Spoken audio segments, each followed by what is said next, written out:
আসসালামু আলাইকুম প্রিয় বন্ধুরা, কেমন আছেন সবাই? আশা করি আল্লাহ পাকের অশেষ রহমতে ভালো আছেন। আলহামদুলিল্লাহ। সবাইকে পবিত্র মাহে রমজানের শুভেচ্ছা। যে যেখানে থাকেন, আশা করি আল্লাহ পাক সবাইকে সহি সালামতে রাখবেন। আসলে আমি নতুন আর একটা বিষয়ের ভিডিও নিয়ে আপনাদের মাঝে আসলাম। আপনারা যারা আমার ভিডিও প্রথম থেকে দেখতেছেন, আপনারা জানেন আমি একজন সৌদি আরব প্রবাসী। আমি চেষ্টা করি সৌদি আরব প্লাস মধ্য প্রাচ্য যে আরবগুলো দেশ আছে, আমি খোঁজ খবর নিয়ে আপনাদের মাঝে উপস্থাপন করার জন্য। আপনারা যারা নতুন করে আসতে চাইতেছেন বিদেশে, আপনারা কোন কাজে আসবেন কোন কাজে আসবেন না, এই বিষয়ে আমি একটু ধারণা দেওয়ার চেষ্টা করি। আমি আপনারা হয়তো অনেকেই জানেন যে গত ডিসেম্বরে কিন্তু দুবাইয়ের যে রাষ্ট্রদূত, দেখেন দুবাইয়ের রাষ্ট্রদূত আব্দুল্লাহ আল হামুদি, তিনি কিন্তু ঘোষণা দিয়েছিলেন যে জানুয়ারি অথবা ফেব্রুয়ারির মাঝামাঝিতে দুবাই কিন্তু চালু হয়ে যাবে। কিন্তু দেখেন দুবাই কিন্তু ওইভাবে আমাদের শ্রমিক ভিসা আসতেছে না। তবে কিছু কিছু ক্যাটাগরিতে কিছু কিছু বিশাল বড় বড় কোম্পানি সব দেশেই আছে।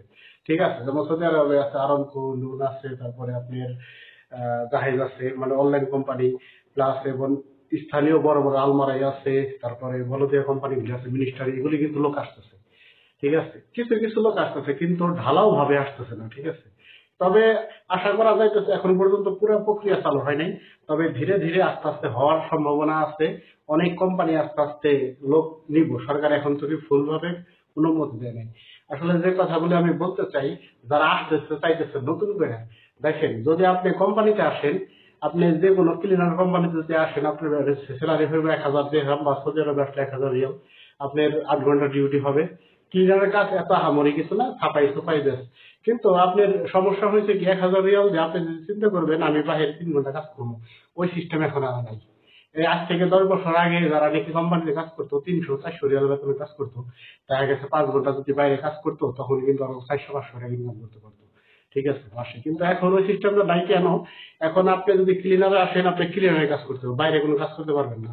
অতএব এই ক্লিনার কোম্পানিতে অনেকেই আছে এখানে যাদের কোনো স্কিল নাই, যারা কোনো কাজ করবে না। আমি যে বলি যে আপনারা আসবেন না তা না, আপনারা আসবেন। তবে এইসব কোম্পানিতে না আসাই ভালো, কেননা নিজের খাওয়া হবে, থাকা কোম্পানিতে 1000 দিরহাম বেতন। ঠিক আছে, অতএব আপনারা যদি আসবেন কোন কাজে, যে কাজে আসলে কাজে আপনি বেশি টাকা ইনকাম করতে পারবেন। দেখেন যে বিদেশ আসার আগে আপনি হাতের কাজ শিখে আসবেন। যেমন আপনি যদি এই যে কেসি দেখতে পাচ্ছেন, এটা যদি আপনার আমাদের দেশে একটু নিচে চোখে দেখে, কিন্তু আপনি যারা বিদেশে আছে, আপনার আত্মীয় স্বজন, তাদের কাছে জিজ্ঞেস করেন একজন সেলুনে যে চুল কাটে তার ইনকাম কত। ঠিক আছে, বর্তমানে প্রচুর চাহিদা। ঠিক আছে, আপনি যদি এই কাজটা শিখে আসেন লজ্জা শরম বন্ধ করে, তাহলে কিন্তু আপনি সৌদি আরবে ভালো একটা ইনকাম করতে পারেন। তারপর আপনি ইলেকট্রিকের কাজ শিখে আসতে পারেন। ঠিক আছে, এই কাজেও কিন্তু অনেক চাহিদা আছে এবং অনেক ইনকাম আছে। সৌদি আরবে, দুবাই, কুয়েতে, কাতারে, এখানে হইতে কি সিস্টেমটা আমাদের দেশে যেমন, বিশেষ করে আমাদের অঞ্চলে একটা স্ট্যান্ড বাজারে প্রত্যেকদিন সকালে লোক পাওয়া যায়। ওইখান থেকে যে যা প্রয়োজন, রাজমিস্ত্রির প্রয়োজন রাজমিস্ত্রি নিয়ে যাইবো, কাঠমিস্ত্রির প্রয়োজন কাঠমিস্ত্রি নিয়ে যাইবো, অন্য পেশার যা প্রয়োজন ওইসব লোক কিন্তু এখানে উপস্থিত হয়, যার যেটা প্রয়োজন সে নিয়ে নিয়ে কাজ করে। সৌদি আরবে, দুবাই, কাতার, এইসব দেশেও কিন্তু ওই যে ইশারা ইশারা মানে মোড়ে মোড়ে কিন্তু এরকম করে লোক দাঁড়িয়ে থাকে, ওইখান থেকে যার যা প্রয়োজন নিয়ে আসে। আপনি যদি ইলেকট্রিক কাজ শিখেন, একটা লোক আসলো যে ভাই আমার কারেন্টের কাজ করতে হইব, বাসায় একটু ভেঙে চুরে গেছে, ঠিক করে দেন। ওই দেখা গেছে কন্টাকে যাবেন, 100 রিয়াল 200 রিয়াল কামাই আসবেন, ইজি। আধা ঘন্টা 1 ঘন্টার কাজ। যদি আপনি কাজই না জানা থাকে তাহলে আপনি কি করবেন? ঠিক আছে, আর আপনি যদি এসির কাজে আসেন, আপনি জানেন আরব কান্ট্রিতে কিন্তু প্রচুর গরম। এখানে এসি ছাড়া কোনো চলেই না, প্রত্যেকটা রুমে রুমে এসি। আর যেহেতু এসি আছে নষ্ট হয় প্রচুর। আপনি যদি এসব কাজ শিখে আসেন, আপনি মনে করেন ফ্রিতেও আসেন বা কোম্পানিতেও আসেন। ঠিক আছে, এসব কোম্পানি আছে, এগুলি সাধারণ কোম্পানি আছে, কোম্পানিতে যদি আসেন তাহলে আপনি কিছু টাকা পয়সা কামাতে পারবেন। কিন্তু আপনি দেখা গেছে কোনো কাজ জানেন না, হুট করে আগে বললেন দালালের চক্করে পড়ে, তখন কিন্তু আপনি ধরা না খাবেন। ঠিক আছে, আর বর্তমানে আমি যে আবার যদি ড্রাইভিংটা শিখে আসেন, ড্রাইভিং এর দেশে লিমোজিন কোম্পানি আছে, মানে ট্যাক্সি কোম্পানি। আপনি যদি একটা ফ্রি ভিসায় আসেন, আমেল আইডি ভিসায় আসেন, আসার পর একটা লাইসেন্স বের করতে পারেন, আপনি যে কোনো কোম্পানিতে সকলে আপনি একটা চাকরি পাবেন। আপনার বাংলাদেশের মতো রেন্ট কার আছে এই দেশে বিশাল অনেক অনেক। আপনার যেখানে ইচ্ছা একটা গাড়ি ভাড়া নিলেন, ভাড়া নিয়ে দিন চুক্তি আপনি কাজ করলেন, ও সারাদিন 50 রিয়াল 60 রিয়াল জমা দিলেন, উপরে যা ইনকাম করলেন এটা আমার।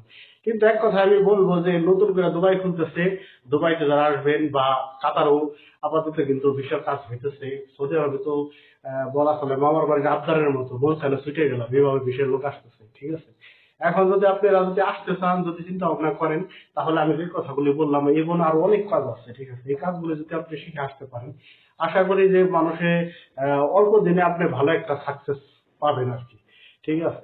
আর দেখবেন যে আপনার আশেপাশে বেকার হয়েছে কারা, যারা কাজ শিখে আসে নাই, জেনারেল কোম্পানি আছে, অমুক কোম্পানি আছে, তমুক কোম্পানি আছে, লজেন কোম্পানি, টিস্যু কোম্পানি, তারাই ধরা হয়ে গেছে। আর আপনি বিদেশ আসবেন, কাজ শিখে আসবেন, আপনার দেখা গেছে একটা মূল্য থাকবো বেশি, ঠিক আছে? আপনার একটা চাহিদা থাকবো বেশি, ঠিক আছে? আজকের ভিডিও আমি এই পর্যন্তই। যারা নাকি নতুন করে চিন্তা ভাবনা করতেছেন 2025-25-এর মাঝামাঝি বা শেষে আসবো, অতএব আপনারা বসে না থেকে হাত আপনার স্কিল অর্জন করুন, হাতের কাজ শিখুন, কাজ শিখে তারপরে যে কোনো একটা দেশে আসেন, আপনি ভালো থাকবেন, সুস্থ থাকবেন। ঠিক আছে, আজকের ভিডিও এই পর্যন্তই। আশা করি ভালো থাকবেন সবাই। সবাইকে অনেক ধন্যবাদ। আসসালামু আলাইকুম।